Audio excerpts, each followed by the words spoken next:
अस्सलाम वालेकुम। आज हम अपनी एक साइट पे मौजूद हैं जो DHA फ़ेज़ 8 लाहौर की साइट है। इसमें प्लिंथ बीम डलने जा रही है। तो प्लिंथ बीम का इस वक्त सरिया बच चुका है। मैं आपको ये बताना चाह रहा हूँ कि अगर आप सरिया बंधवा रहे हैं तो उस सूरत में आपने क्या करना है। अगर आप ये देखें तो ये तकरीबन जो सरिया है ये 3 बार्स नीचे हैं, 3 बार्स ऊपर हैं। ये 2 बार्स और 2 बार्स भी हो सकती हैं, बट स्ट्रक्चरल ड्राइंग्स में 3 बार्स और 3 बार्स थी और ये 4 सूत्र की बार्स थी। तो हमने उसी तरह इसे रखा है। उसके साथ इस पे रिंग्स आ रहे हैं और रिंग्स का डिस्टेंस तकरीबन 6 इंच का है, यानी कि एक रिंग और दूसरे रिंग का फासला 6 इंच का है। लोग 1 फुट का भी रख देते हैं, बट जो स्ट्रक्चरल इंजीनियर ने दिया है उसके मुताबिक आप इसे करेंगे और उतना ही फासला रखेंगे। फॉर एग्ज़ाम्पल नॉर्मली वैसे मैं इसे ये देखता हूँ कि 6 इंच के फासले पे ही रखा जाता है और जो 1 फुट के फासले पे रिंग रख रहा होता है वो बेसिकली कॉन्ट्रैक्टर सरिया बचा रहा होता है। आपने इन्हीं चीज़ों को देखना है, इन्हीं चीज़ों को चेक करना है। ऑब्वियसली आपको ये बताना मकसूद नहीं है कि प्लिंथ बीम डलेगी किस तरह।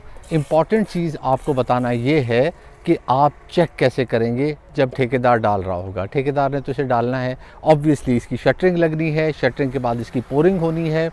प्लिंथ बीम का अगर आप पढ़ेंगे तो एक फ़ायदा बताया जाता है और वो ये फ़ायदा बताया जाता है कि ये आपके स्ट्रक्चर को स्टेबल कर देता है। यानी कि खुदा ना खास्ता अर्थक्वेक्स या ऐसा कोई वाक़या पेश आता है तो ये बेसिकली डिटैच रखता है फाउंडेशन को ऊपर वाले बिल्डिंग से और आपकी ऊपर वाली बिल्डिंग गिरती नहीं है। लेकिन इसके साथ साथ मैंने 1-2 वीडियोज़ में पहले भी बताया कि आपको एक एडवांटेज जो इसका मिलता है वो ये मिलता है कि इससे आपकी वाटरप्रूफिंग बेहतर होती है।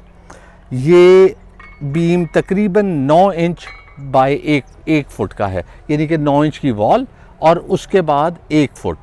अगर आप इसे इस वक्त मेजर करेंगे तो ये आपको 7 इंच नज़र आएगा। तो 1-1 इंच दोनों साइडों पे इसका तकरीबन मसाला आ जाएगा, 1.5 इंच नीचे मसाला आ जाएगा, 1.5 इंच ऊपर मसाला आ जाएगा, यानी कि दोनों साइडों पे 1-1 इंच मसाला और ऊपर नीचे 1.5 इंच मसाला इसके रिंग के बाहर ऐड हो जाएगा। उसके ऐड होने की वजह से इसकी जो डायमेंशन बनेगी वो 9 इंचेस बाय 12 इंचेस बनेगी या 9 इंचेस बाय 1 फीट बनेगी। 1-2 चीज़ें मैं आपको और बताना चाहूँगा जब आप प्लिंथ बीम डलवा रहे हों। एक तो आप यहाँ देख सकते हैं कि यहाँ पे हमने पाइप्स रखे हैं। ये पाइप्स इधर भी रखे हैं, 2 पाइप्स आपको इधर नज़र आ रहे हैं। अगर आप उस तरफ देखते हैं तो उधर 2 पाइप्स नज़र आ रहे हैं। इस तरह हमने मुख्तलिफ़ जगहों पे पाइप्स रख दिए हैं और इन पाइप्स रखने का मकसद ये है कि बाद में प्लिंथ बीम को हमें तोड़ना ना पड़े। इन पाइप्स को, ये पाइप्स ऑटोमेटिकली पहले के गुज़रे हुए हों। जहाँ जहाँ पाइप्स की ज़रूरत होती है वहाँ वहाँ से ये पाइप गुजार दिया गया है।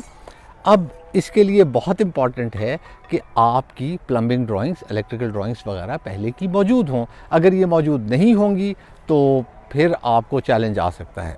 प्लिंथ बीम बहुत अच्छा बैरियर है, बहुत अच्छा बैरियर है वाटरप्रूफिंग के लिए। लेकिन इसके साथ साथ आपने एक और चीज़ जहन में रखनी है कि इसके ऊपर अगर एक और बैरियर डालना चाहते हैं तो वो डाल दें। वो DPC के ऊपर भी हम डालते होते हैं। मैं तो कम से कम हर साइड पे डलवाता होता हूँ क्योंकि वो एक और वाटरप्रूफिंग बैरियर हो जाता है। अगर कहीं DPC आपकी फ़ेल होती है तो वो उसे प्रोटेक्ट कर लेता है। प्लिंथ बीम में प्रोबेबिलिटी बहुत कम हो जाती है, लेकिन क्लाइंट्स को बता दिया जाता है कि इसके ऊपर आपने एक और बैरियर ऐड करना है तो बैरियर ऐड कर दें। और वो बैरियर है केमिकल का, यानी कि केमिकल से वाटरप्रूफिंग हम करेंगे जब इसे कंप्लीट कर लेंगे। उसके बाद एक और इम्पॉर्टेंट बात आपको ऐड कर दूं कि अगर आप देखें शटरिंग को तो यहाँ पे ज़्यादा शटरिंग नहीं आती इस स्टेज पे। तो लोग करते क्या हैं, उन्हें ये होता है कि हमने छत पे ज़्यादा शटरिंग लेनी है, उस वक्त हम स्टील शटरिंग ले लेंगे। लेकिन इस स्टेज पे वो फट्टों की शटरिंग यूज़ करते हैं।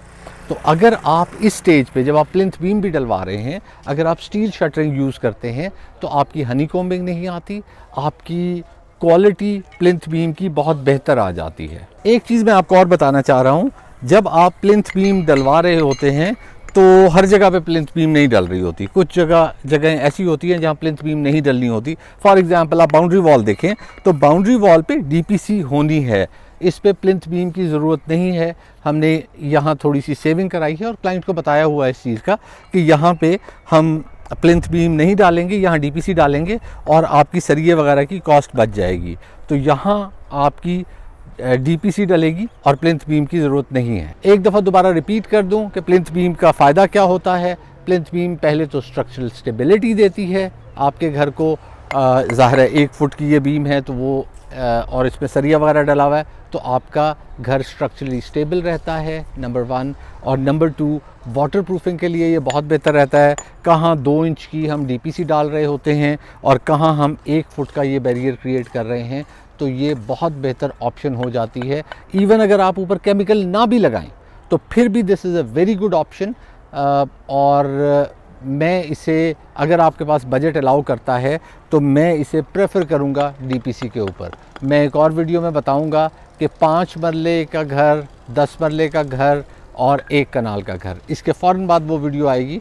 इन तीनों घरों में अगर आप डीपीसी डलवाते हैं वर्सेस आप प्लिंथ बीम करते हैं तो आपका कॉस्ट का कितना फ़र्क आता है। लें जी, आज के लिए इतना कुछ ही था। इसके साथ मुझे इजाज़त दीजिए। दुआओं में याद रखिएगा। अल्लाह हाफ़िज़।